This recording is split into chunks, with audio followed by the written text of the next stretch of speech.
formadores da pessoa humana, ou seja, são caracteres que formam a pessoa humana.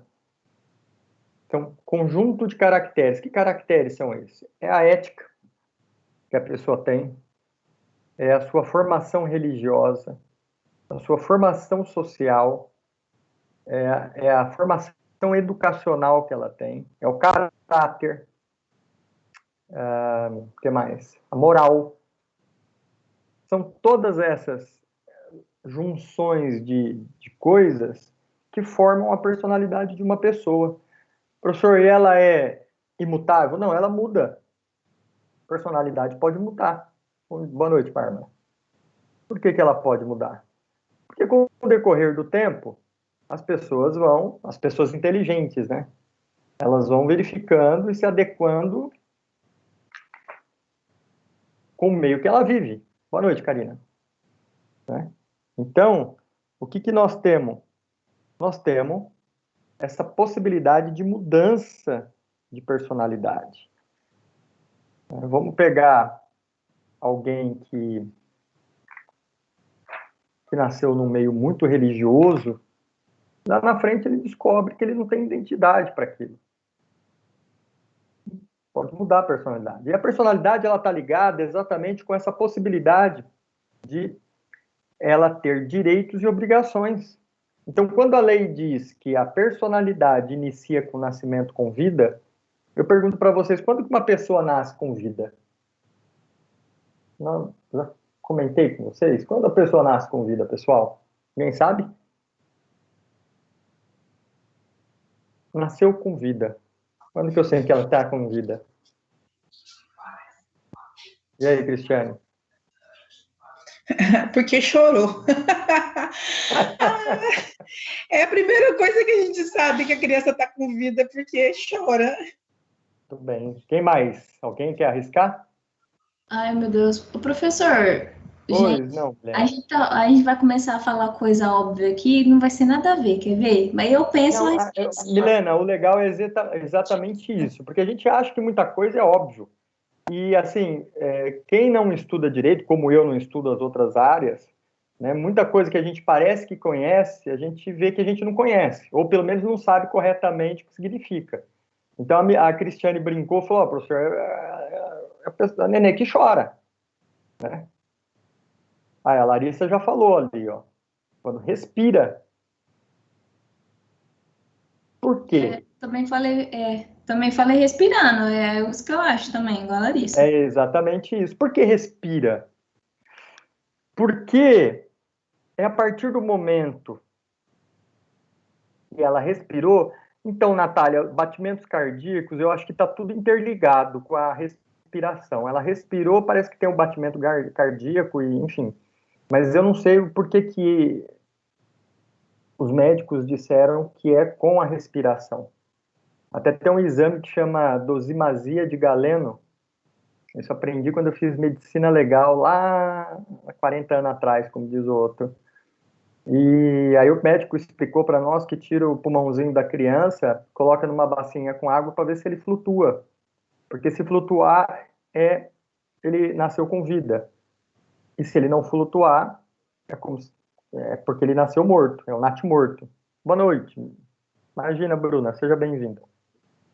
Antes tarde do que nunca, você é Beatriz. Eu sei que vocês estavam aproveitando a baladinha clandestina aí desses dias de carnaval, mas tudo bem. Juntando de ressaca, tá bom. E então, pessoal, os médicos interpretam dessa forma. Isso é muito louco no direito, porque veja bem, a lei diz: a personalidade inicia com o nascimento com vida. Então, você nasceu com vida, você adquiriu personalidade. Essa aquisição de personalidade, esqueci de falar ali no conceito. O nome faz parte disso. Então, é o momento que você recebe o nome da tua família e que há uma identidade, né, sua com aquela família e com a sociedade, porque você passa a existir para a sociedade. Boa noite, Ronaldo. Seja bem-vinda, vocês todos.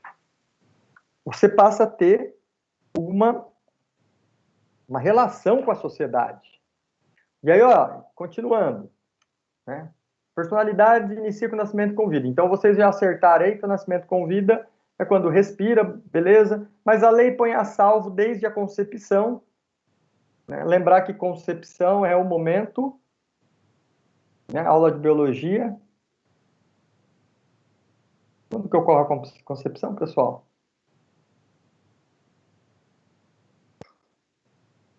Gente, ninguém sabe. Quando tem concepção. Vamos, ô José Lucas. Quando que ocorre a concepção desse menino bonito que está aí no teu colo? Não foge, não. Deixa para jantar daqui a pouquinho. A aula é curtinha. Concepção, Milena. Quando é que tem concepção? É quando o óvulo fecunda a mulher lá, não sei o quê. Muito bem, Beatriz. Tá ligeira. É quando há a fecundação do óvulo no espermatozoide. Meu Deus do céu. O pessoal fugiu da aula de biologia. Só falta o José Lucas falar, nossa, professor, achei que o nenê tivesse vindo da cegonha.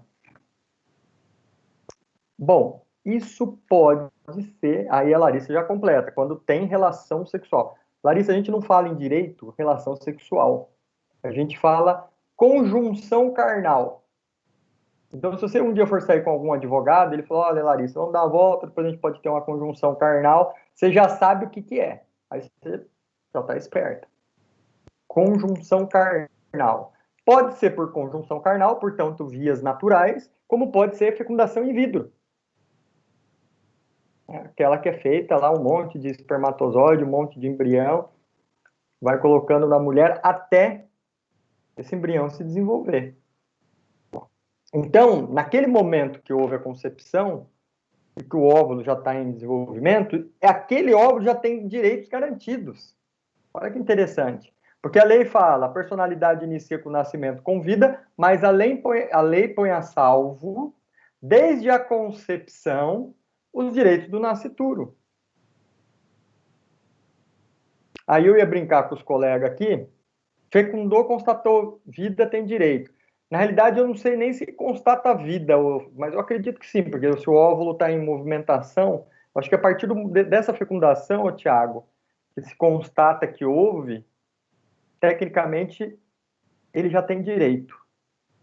Eu não vou nem brincar aqui, porque uma vez em sala de aula, eu brinquei com um aluno, falei o nome dele lá num exemplo que eu dei, no final da aula ele não gostou porque ele era religioso, ele não admitia nem que brincasse com ele. Então, vou colocar aqui não sei se tem Antônio, mas se tiver, não estou vendo aqui. Bom, o Antônio, que é da sala de vocês, casado, pai de um filho. O Antônio, indo para a faculdade, arruma uma amante. Engravida a amante. Portanto, nós temos o Antônio, casado, normalmente, com filho. E temos o Antônio, que tem uma amante, que está grávida. Houve essa fecundação. E aí ele não aguenta o baque e infarta. A pergunta é, para quem que vai o patrimônio? Deixa eu ligar o ar aqui, pessoal. O que vocês pensam aí? Para quem que vai esse patrimônio?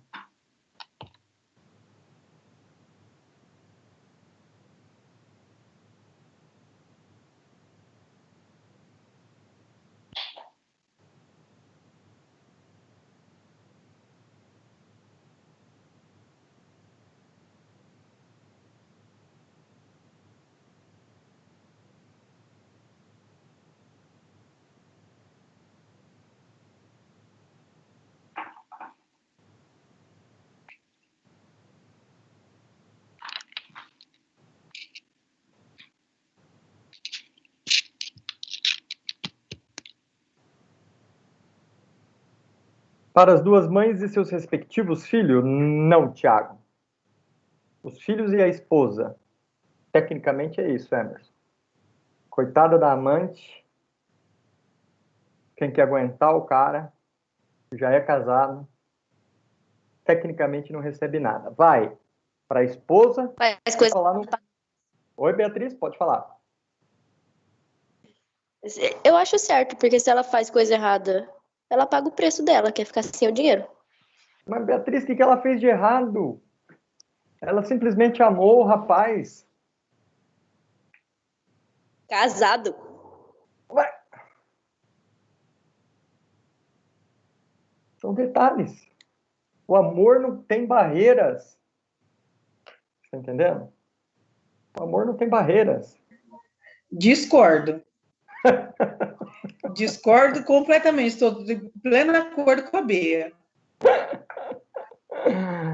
Ai, ai, ai.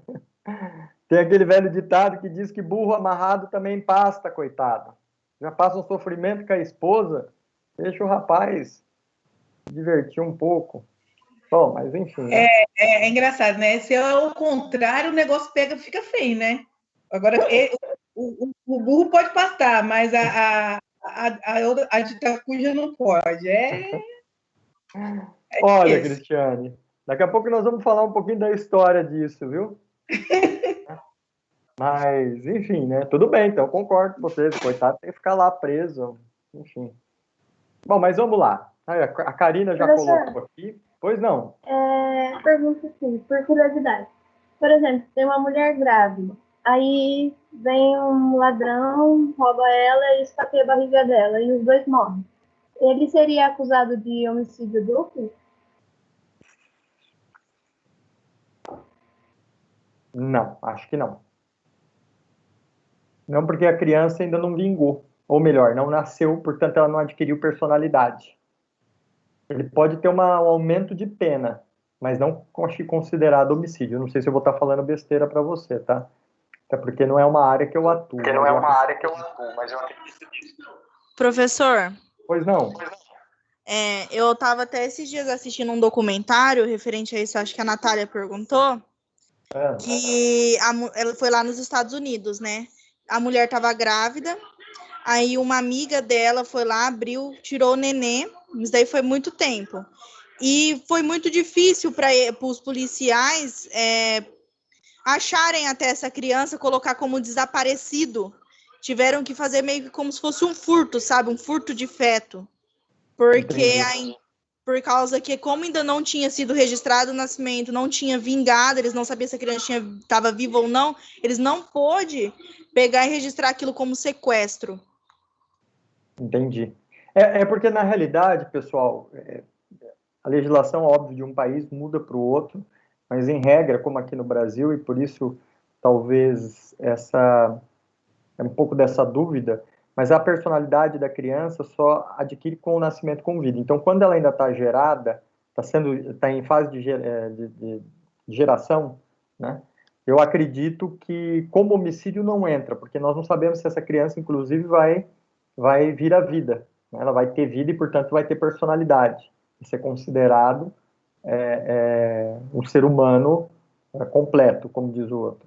Mas a lei já dá uma garantia para ela, né? Na esfera civil, quando há essa concepção, né, a criança já passa a ter direitos. Esse direitos dela fica congelado, parado, até que ela nasce. Então, se o cara morreu, 50% do dinheiro vai para a mãe, para a esposa, né? Porque ela é casada. Os outros 50% divide entre os dois filhos. Só que um é vivo. Então, esse já vai receber. Quem vai administrar é a mãe, se ele for menor. E o outro, professor? O outro fica tudo bloqueado, né? 25% daquele valor todo fica bloqueado. Se ele nascer com vida, ele recebe o dinheiro. E se ele nascer natimorto?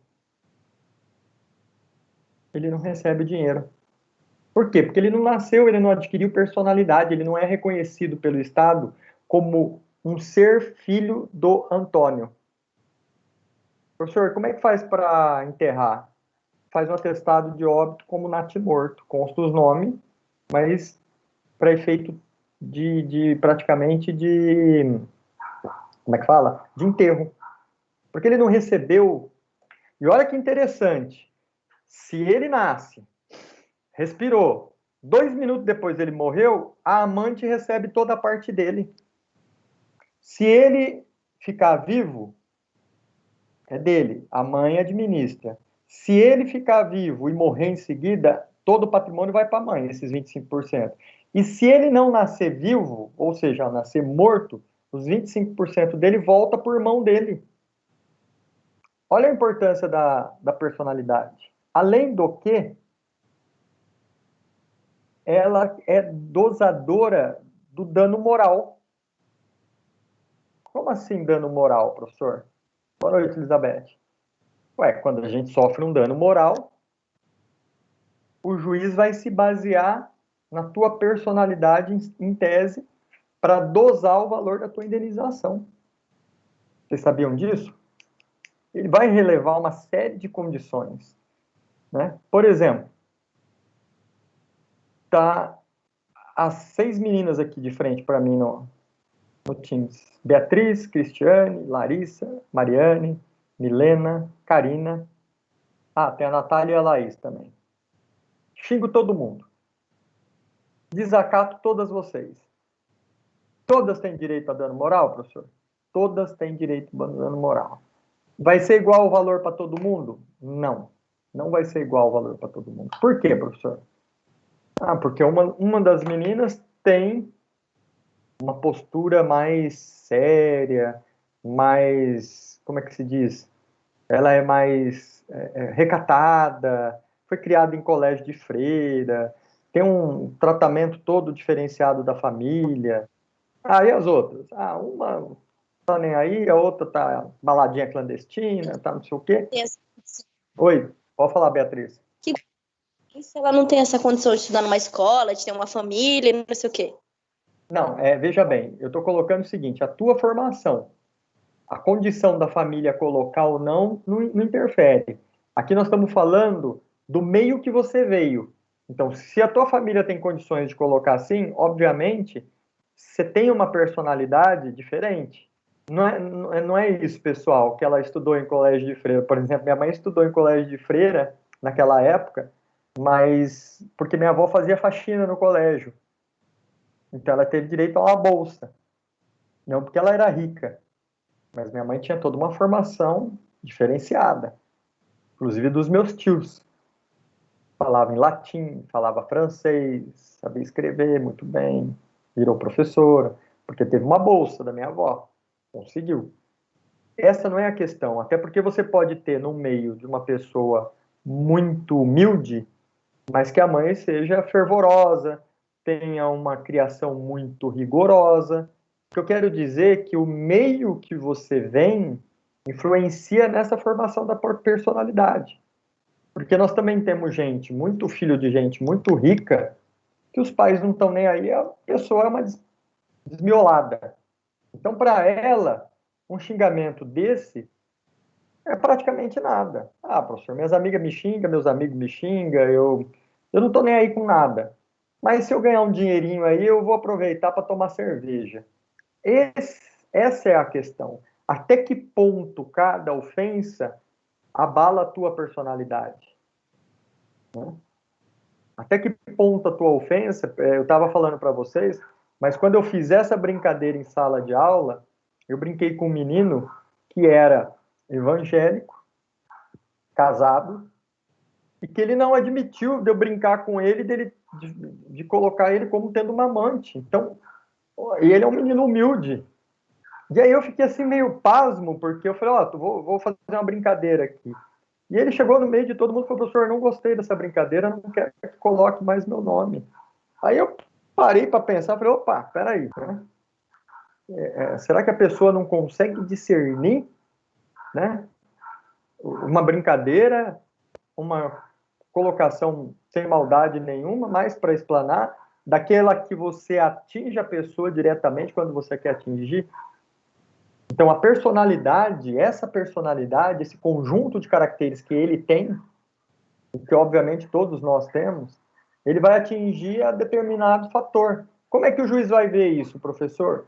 Uma das principais provas é a prova testemunhal. Depois tem a prova técnica. Porque se é uma pessoa que ficou abalada, que nem esse rapaz que eu vi que ele ficou meio abalado, de repente ele vai no psiquiatra coloca lá, o professor Ari brincou com ele se ofendeu, ofendido e surtou. Né? Então, vai saber, Milena, se não é isso também.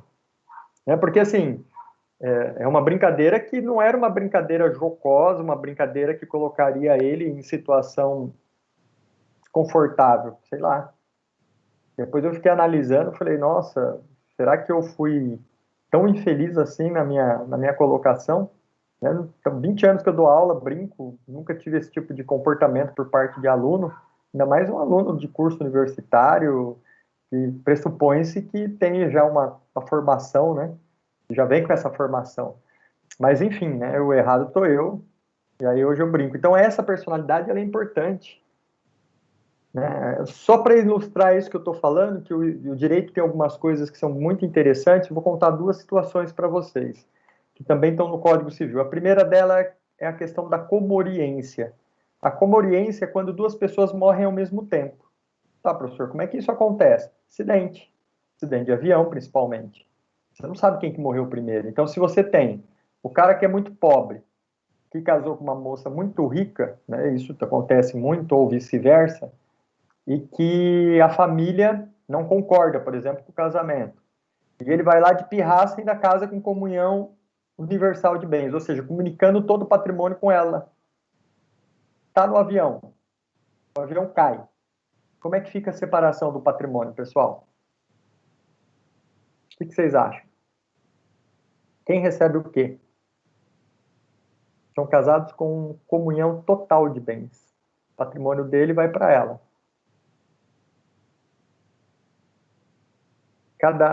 Cada um sai com quem entrou? Não, Karina. Comunhão universal de bens, o que é dele, mesmo antes do casamento, passa a comunicar para ela. Então, vamos imaginar que ele já tinha recebido de família, empresa, fazenda. Tecnicamente, ela receberia metade e ele metade. Só que é o seguinte, vamos imaginar o seguinte, todo o patrimônio do casal, quem são os seus sucessores? Primeiro são os descendentes, para baixo. Quem é descendente? Os filhos. Depois os ascendentes, para cima. Quem são os ascendentes? Seus pais. E depois os colaterais, na lateral. Quem são? Primos, tios, primos e assim sucessivamente. Até o quarto grau, salvo me engano. Bom, os dois morreram, não tinham filhos. 50% do patrimônio todo que estava no nome dele, ou se já tinha misturado com a coisa dela, enfim, 50% vai para o pai dela, para os pais dela, e 50% para os pais dele. Aí vocês imaginem a caca do seguinte: caiu o avião, chega o resgate e constata que ele já está morto. A hora que pega ela para colocar na ambulância, que ela ainda está respirando, está viva. 5 minutos depois ela morre. O que aconteceu? Todo aquele patrimônio que já tinha vindo para ela, que era a parte dele, vai para os pais dela, sobe. E os pais dele, professor? Não recebe nada. Nada, nada, nada, nada. Então, comoriência. Se morrerem ao mesmo tempo, divide 50% para cada um. Se um morreu, pré-morreu o outro, né? Morreu primeiro que o outro, já abre-se a sucessão hereditária e já passa para a família do outro. É nada, Tiago, isso dá um rolo, velho. Não dá para nós que somos pobres.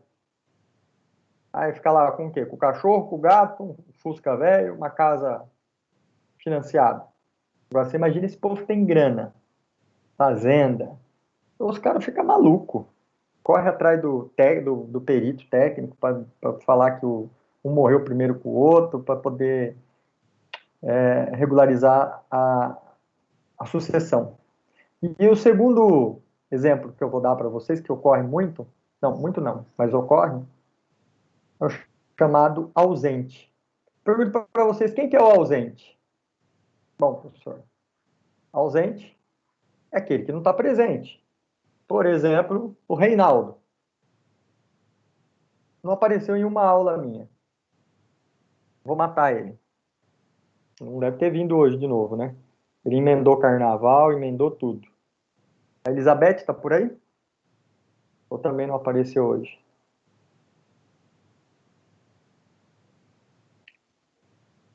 Ah, é verdade, Elizabeth. Você está aí. Camilene? Quem não está presente é o ausente. Ah, professor, o que isso tem a ver? Não sei se vocês viram no Fantástico. Até porque eu também não escuto mais Fantástico, nem Globo quase. Mas vamos imaginar, alguns anos atrás, esse caso passou no Fantástico. Época que eu ainda assistia. O cara sai de casa, vai para o trabalho. No meio do caminho ele tem um surto psicológico. Ele deixa o carro dele, começa a vagar, sem documento, sem nada. Ou melhor, ele tem alguns documentos ou algum dinheiro no bolso. E passa perto da rodoviária e sobe num ônibus. Ronaldo, eu sei que você já está aí, Ronaldo. Estou de olho, não sei. Monta no ônibus, vai parar no Rio de Janeiro. Isso de São Paulo para o Rio de Janeiro. Chegou no Rio de Janeiro, a primeira coisa que aconteceu com ele quando ele desceu na rodoviária e os nóia perceberam que ele estava zureta, foi acabar de arrancar o resto do dinheiro dele e os documentos dele. Ele passa a vagar no Rio de Janeiro como indigente e completamente sem memória, sem nada. A família, então, começa a procurar. Cadê a pessoa? Qual o problema disso, pessoal? Além dos laços afetivos familiares, mas é um problema de sucessão hereditária. Porque se o cara sumiu, ele pode ter sido sequestrado. Ele pode ter sido sequestrado e morto. Pode ter sido uma vingança, de repente. A mulher daquele marido, do Antônio, descobriu que ele tinha amante, foi lá e matou a amante, e enterrou no canavial.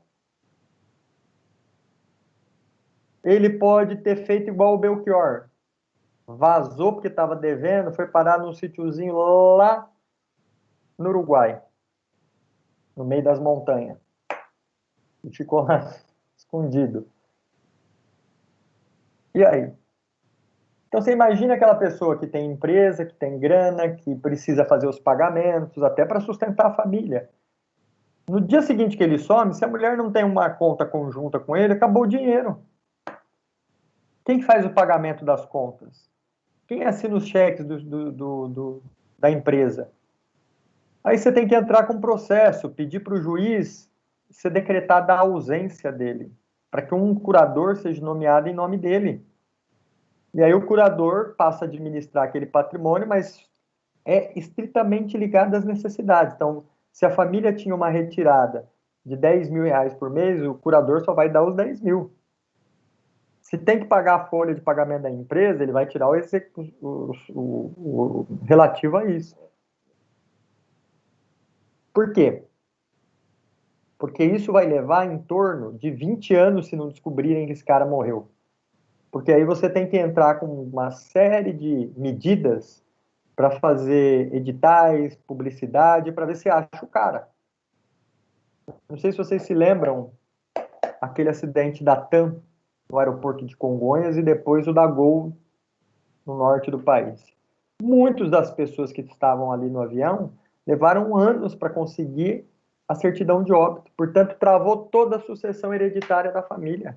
Inclusive questões de indenização por parte das empresas. Tinha muito executivo de multinacional que a multinacional paga uma indenização violenta, porque o cara está fazendo traslado de trabalho. De repente foi atender uma outra empresa, foi fazer um trabalho executivo, e a empresa indeniza, mas ela só indeniza mediante a apresentação da certidão de óbito. Professor, mas não é óbvio?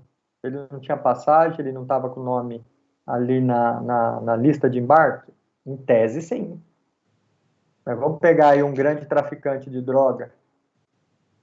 Chega para você que trabalha no balcão da empresa e ganha R$ 2.500 por mês e fala para você, Natália, eu vou depositar 2 milhões na sua conta só para você entrar no sistema e colocar meu nome nesse voo que caiu. E você podia fazer isso. Aí você para pensar, 2 milhões, passa teu nome aqui que eu já te incluo no voo. Por quê? Porque se ele for dado como morto, todos os processos criminais dele são extintos. E ele faz uma nova identidade e passa a viver sossegado. Por quê? Porque a polícia não vai mais atrás dele. Né? Uma boa cirurgia plástica já era. Entendeu? Isso está nos filmes do 007 também, para quem gosta, aí a gente vê muito disso. Mas é uma realidade. questão ausência, comoriência e a questão da personalidade tem uma ligação. Para vocês verem que isso não é uma coisa banal no nosso dia a dia, parece que é. E a questão do nome, né? Por quê? Porque o nome está ligado a toda a nossa árvore genealógica. Quem é você?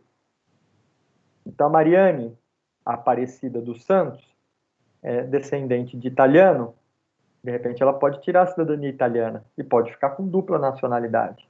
O que eles vão montar? A primeira coisa que eles montam, a árvore da família dela. Da onde que ela veio? Né? Isso é bem bacana, eu fiz isso na Itália e perdi tudo com a pandemia, só gastei dinheiro. Mas é bacana, porque você passa a ter dupla cidadania. Você pode entrar na comunidade europeia, você pode estudar na Itália pago pelo governo italiano, ou português, enfim.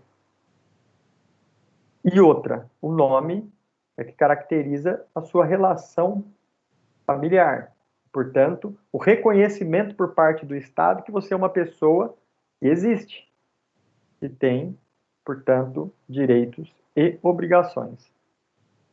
Ficou claro isso, pessoal? Viram a importância da personalidade? Interessante que é? Além de indenização e tudo mais, é o poder de você ser reconhecido. Tudo bem? Bom, feito isso, nós temos a capacidade. Então, o que é a capacidade? O conceito que eu passei lá para vocês é o limite da personalidade. Pô, professor, mas que limite é esse? Limite de entendimento, se você é lelé da cuca ou não. Ah, mas não. Depende. Veja bem, para vocês, gestores, né? O Emerson, que é lá gerente de empresa, ele vai fazer uma venda grande por uma pessoa que se diz representante da empresa X. Como é que eu sei que ele é representante? Porque ele mostrou o cartão dele? Não. Natália, você não pode mudar o seu sobrenome. Você pode mudar o seu primeiro nome, que é o pré-nome. Sobrenome você não pode mudar. A não ser que você possa, por exemplo, que nem eu. Meu nome é Ari Alves de Oliveira Filho, porque colocou só o nome do meu pai. E minha mãe era Regina Witt. Você pode acrescentar o nome do apelido de família do teu marido, inclusive ele pode acrescentar o seu agora, tá? Mas mudar, por exemplo, você chama Mariane, Natália Bertucci Tomiasi. Aí você fala assim, olha, o Natália até eu gosto, mas o Bertucci eu não gosto muito não, eu acho que eu vou colocar Bertoncello. Não pode. Porque a hora que montar a tua árvore genealógica, cadê o Bertucci? Bertucci pertence a quem? A tua mãe ou teu pai? Isso seria muito óbvio. Oi, pode falar, Natália. Mas, por exemplo, nesse caso de dupla cidadania, vamos dizer que erraram o nome da escrita lá atrás e hoje, para eu conseguir uma dupla cidadania, eu teria que mudar o meu sobrenome. Isso muda a personalidade. Não, aí você exatamente, você está equivocado. Aí não é mudar o teu sobrenome, é corrigir o seu sobrenome. Tá? Se for na esfera italiana, não precisa nem, muitas vezes, fazer essa correção junto à justiça brasileira. Basta montar a tua árvore genealógica e encaminhar os documentos pro órgão italiano e eles reconhecem essa relação. Você está entendendo? Antigamente tinha que mudar o nome. Por exemplo, minha mãe era Witt, com I, e eles escreveram Witt, com E. Até alguns anos atrás, se eu fosse requerer a cidadania, eu tinha que trocar o E pelo I. Então, eu tinha que entrar judicialmente, pedir para o juiz demonstrar que houve um erro na escrita para poder fazer essa retificação. Tá certo? Então, retificar, você pode. Você não pode tirar. Você pode acrescentar o apelido de família o apelido de... oh, meu Deus, de família do seu marido ou da sua esposa. Mas tirar você não pode. tá? O que a Karina escreveu aqui? Posso se casar? Pode, Karina. Não tem problema, você pode casar. Desde que você mantenha seu nome, não tem como você... É porque seria uma coisa assim, pessoal. Ari está devendo muito na praça. Aí eu vou lá no cartório e falo, olha, vamos fazer o seguinte, muda o meu nome de Ari para Antônio e o meu nome que é Alves de Oliveira, eu quero chamar José da Silva. Aí o cara bate lá na minha casa. Queria falar com o seu Ari? Pois não. Ué, eu fiz um negócio com o senhor, comigo, o senhor não fez, não. Eu não me chamo Ari. Como é que o senhor chama? José da Silva.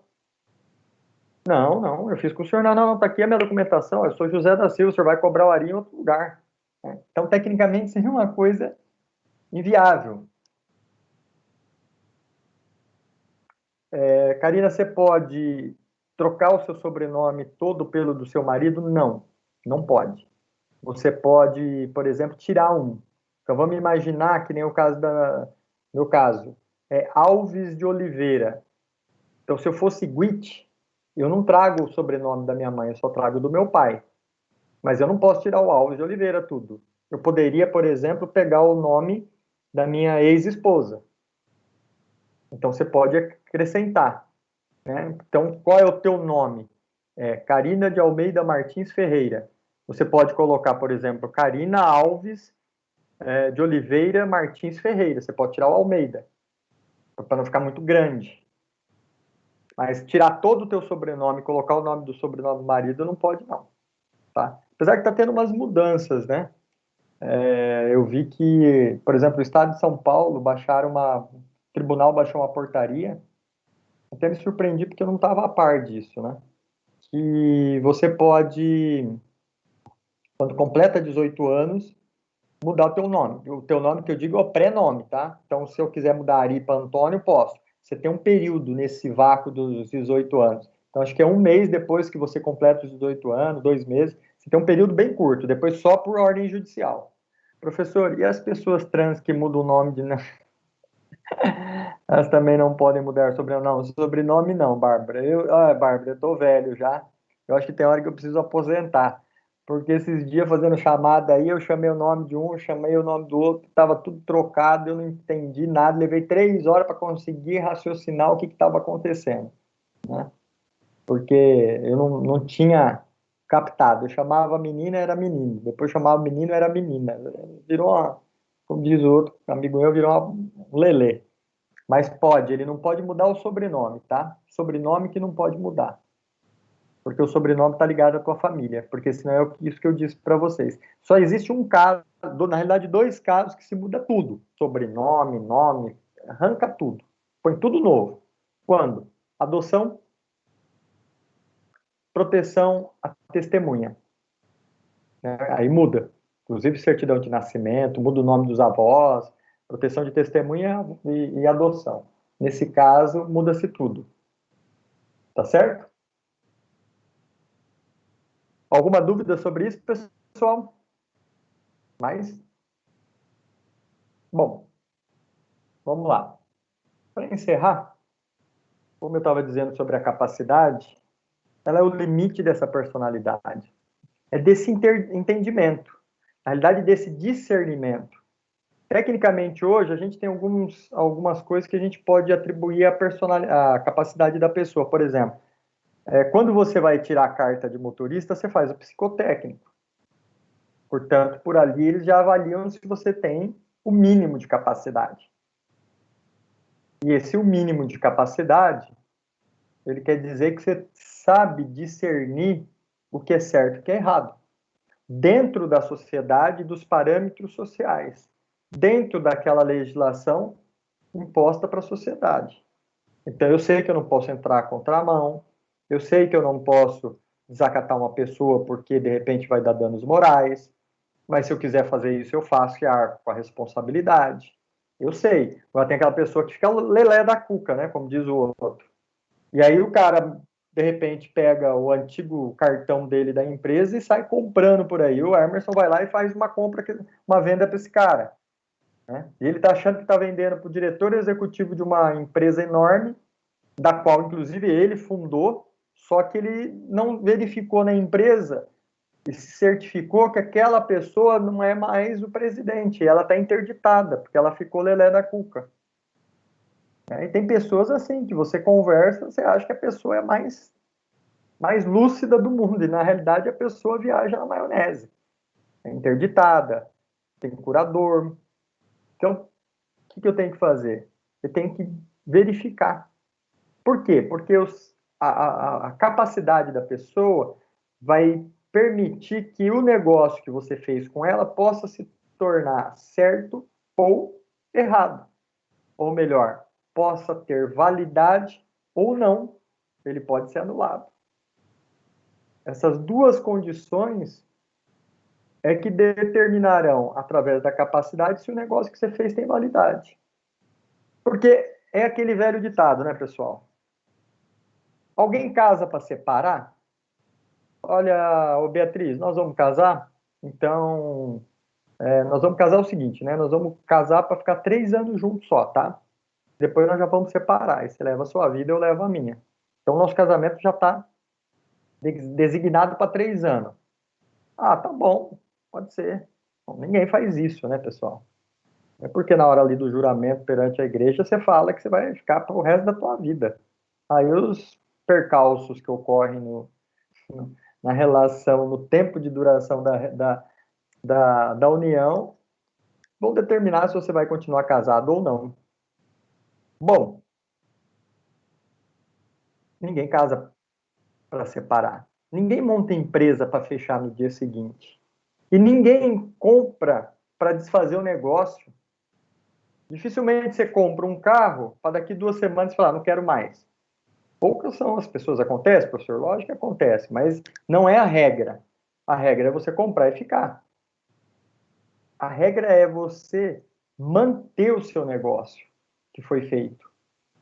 Por isso, o cuidado que nós temos que ter, exatamente, para que a gente não faça, né, negócios jurídicos, contratos e tudo mais, com pessoas que não têm capacidade. E aí, na aula que vem, eu vou dizer quais os tipos dessa capacidade. Né? Até onde vai essa capacidade de cada um. Como brincava minha mãe, você cresceu, mas não tem juízo, filho. Com 35 anos de idade. É mais ou menos isso. Óbvio que eu tenho juízo. Mas nem muito, mas nem tanto. Tá certo, pessoal? Obrigado pela atenção de vocês. Espero que vocês tenham gostado do bate-papo. Que pese muitos vieram das baladas clandestinas.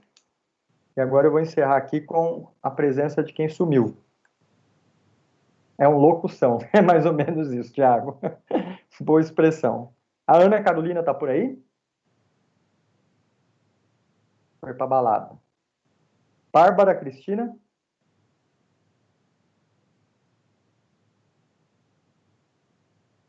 Também foi para balada. Obrigado você, José Lucas. A Bruna, a Beatriz.